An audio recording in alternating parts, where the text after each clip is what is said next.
இப்படியா? ஒரு வீட்டுக்கு விருந்துக்கு போனால் ஒருத்தர் 2 பேர் போவா, இத்தனை பேரா வர்றது?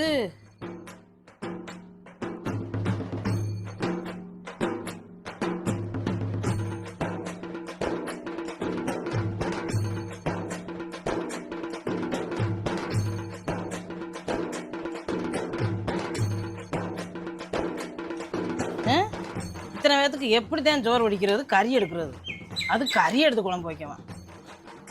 கறிங்கிறக்காவே வருவாளுக்கு ஒரு இங்கேருந்து ஃப்ரெண்டு விடுன்னு. இது ஒரு பொழப்பு.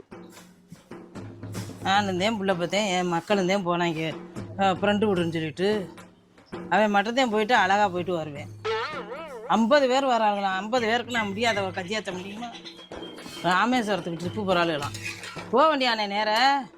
இன்னொரு நாளைக்கு வந்து பார்த்தாக்கா அடிக்குது. ட்ரிப்பு போகிறவளுக்கு கரிச்சோரை தின்னுடு ராமேஸ்வரம் போகிறாங்க. என்ன ஒரு பொம்பளை பிள்ளைய